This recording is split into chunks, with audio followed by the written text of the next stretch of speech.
இன்றைய முக்கிய செய்திகள் தினமலர் நாளிதழ். என்ன செஞ்சிட்ருக்கீங்க? அரசியல் கட்சியின் ரோடு ஷோவுக்கு வழிகாட்டு முறை எங்கே? தமிழக அரசுக்கு 10 நாள் கெடு விதித்தது உயர்நீதிமன்றம். தமிழகம் உட்பட 12 மாநிலங்களில் வாக்காளர் பட்டியல் சிறப்பு திருத்த பணி இன்று துவக்கம். ஆந்திர கரையை கடக்கிறது மோந்தா. தமிழகத்தில் 9 மாவட்டங்களில் கனமழை.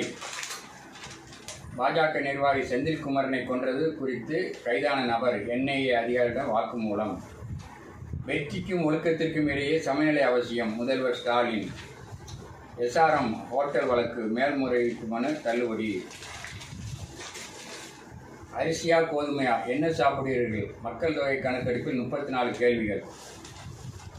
சிறப்பு திருத்தத்திற்கு திமுக கூட்டணி எதிர்ப்பு. நவம்பர் 2 அனைத்து கட்சிகள் கூட்டம். புதிதாக 8 மணல் குவாரிகள் நவம்பர் 1 திறக்க அரசு முடிவு. பறவைகள் சரணாலய எல்லை வரையறை பணி எப்போது? டிஜிட்டல் மயமாகும் 1 கோடி ஓலைச்சுவடிகள். மத்திய அரசின் ஞான பாரதம் திட்டத்தின் பணி துவக்கம். மழைநீர் சூழ்ந்துள்ள பகுதியில் மக்களுக்கு உதவ நிவாரண முகாம்கள் தமிழக அரசு அமைப்பு. இன்டர்ன்ஷிப் மாணவர்களை குறிவைக்கும் மோசடி கும்பல். பணம் பறிப்பதில் புது வழி. உஷாராக இருங்கள். நவம்பர் 20 புதுக்கட்சி துவக்கம். சத்யா. வாக்காளர் பட்டியல் பணியில் ஈடுபடும் தமிழக அதிகாரிகள் மீது சந்தேகப்படுவதா? நயினா நாகேந்திரன் கேள்வி. ஸ்டாலினை சந்திக்க விரும்பாத தமிழக காங்கிரஸ் கோஷ்டி தலைவர்கள். திமுக MLAவுக்கு எதிரான வழக்கு தள்ளுபடி.